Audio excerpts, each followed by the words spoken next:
Olá, irmãos. Vamos fazer uma meditação sobre um assunto que traz muitas polêmicas na igreja, né? Que é com relação ao sustento da igreja hoje, né? Nós sabemos que antigamente, né? Antes de Jesus, antes de Cristo, os levitas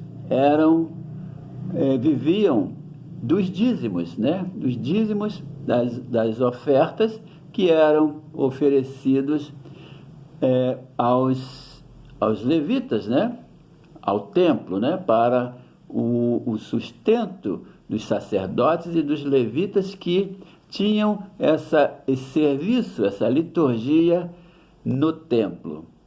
E o dízimo, então, embora seja uma atividade bem antiga, né? Desde o tempo de Abraão, né?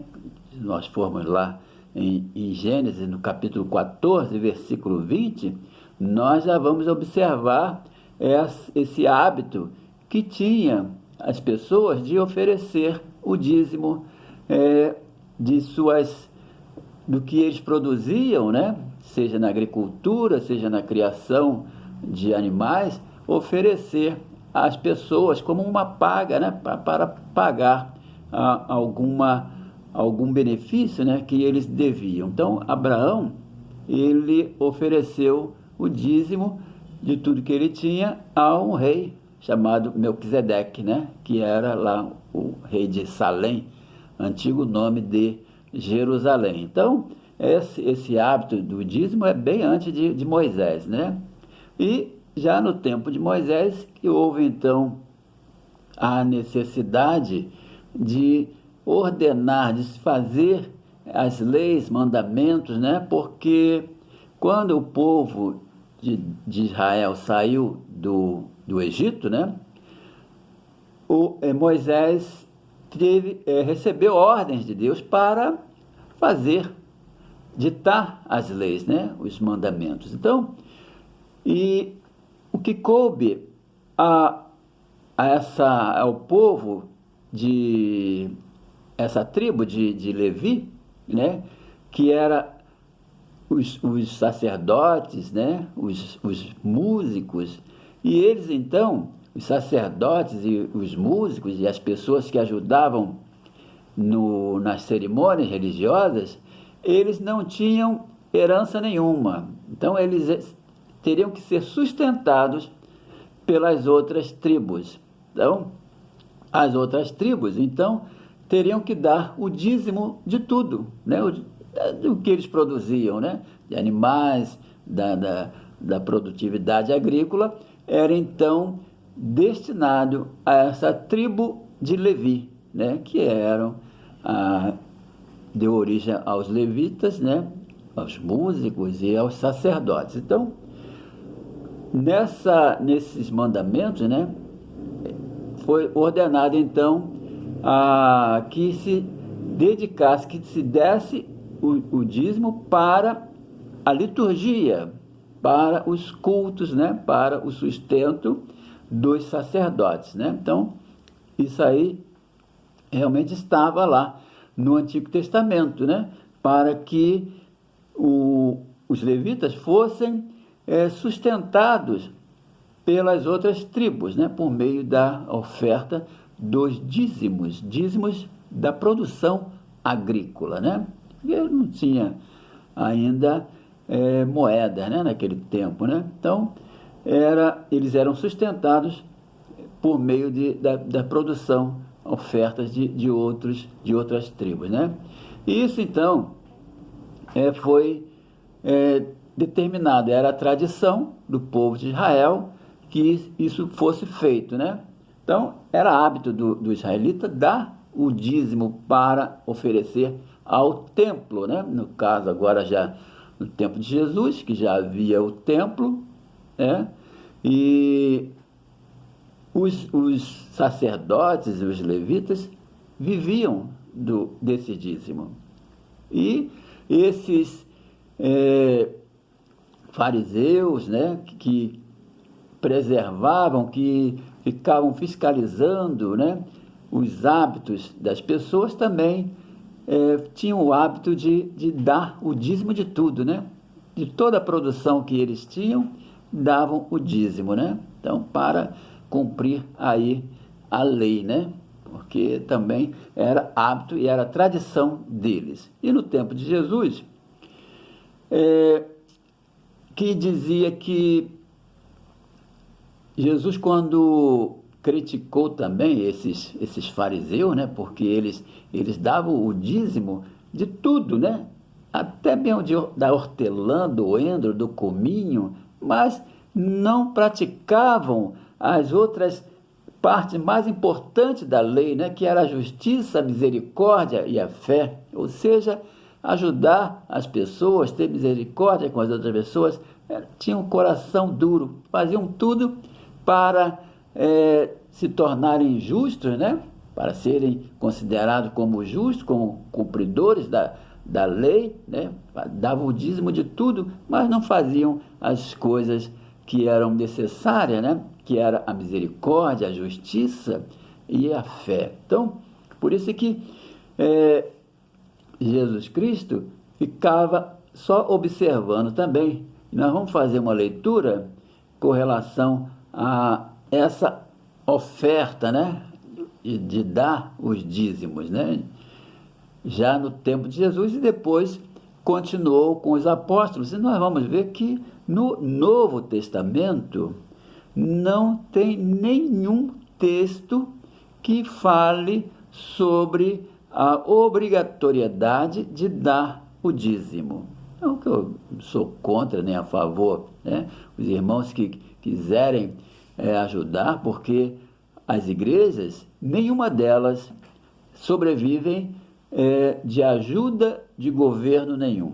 Então, as igrejas, todas elas, sobrevivem das ofertas e das ajudas dos próprios membros, né? A igreja é um corpo formado por pessoas e a cabeça desse corpo é Cristo. Então, elas vivem, as igrejas locais, vivem, então, da ajuda dos irmãos, tá? Para pagar seus impostos, pagar as contas de luz, água, né? Enfim, para a manutenção da igreja. E nós vamos então fazer uma leitura, né? E depois vamos fazer alguns comentários a respeito de algumas atividades do Novo Testamento, né? Nós vamos ver que, claro que quem prega o Evangelho, quem vive do Evangelho, que sobrevive então do Evangelho, né? É necessário que as pessoas que exercem a atividade do altar, que vivam do altar, né? Então, claro que eles necessitam, né? Sobretudo aquelas pessoas que vivem para o Evangelho, que pregam o Evangelho, né? A vida dedicada ao Evangelho, é justo que eles sejam mantidos por essas ajudas dos irmãos, seja por ofertas, seja por dízimo, né? Quem sentindo o desejo do coração de dar o dízimo, também fiquem à vontade, tá? Então vamos fazer a leitura e nós vamos depois fazer alguns comentários. Está no Evangelho de Marcos, capítulo 12, versículo de 41 a 44, que diz assim: assentado diante do gasofilácio é aquela caixa que fica ali na frente, né? Os irmãos depositarem as suas ofertas, né? Chama-se gasofilácio. Assentado diante do gasofilácio, observava Jesus, como o povo lançava ali o dinheiro. O dinheiro naquele tempo eram aquelas moedas, né? A dracma, né? Moedas de prata, né? Que valia a um denário. Tinha também uma moeda chamada stater, que equivalia a 4 vezes um denário. Então, eram essas moedas que eram jogadas ali no gasofilácio, né? Era o dinheiro, né? Lançava ali o dinheiro. Ora, muitos ricos depositavam grandes quantias. Vindo, porém, uma viúva pobre, depositou 2 pequenas moedas, correspondente a 1 quadrante. Então, era um tipo de moeda que valia até menos do que uma dracma, né? E, chamando os seus discípulos, disse-lhes: em verdade vos digo que esta viúva pobre depositou no gasofilácio mais do que fizeram todos os ofertantes, porque todos eles ofertaram do que lhes sobrava. Ela, porém, da sua pobreza, deu tudo quanto possuía, todo o seu sustento. Então, veja só que não é a quantidade de dinheiro, né? Que às vezes as pessoas que têm muito dinheiro dá uma quantia maior, e outros que têm uma quantia menor dão de acordo com a sua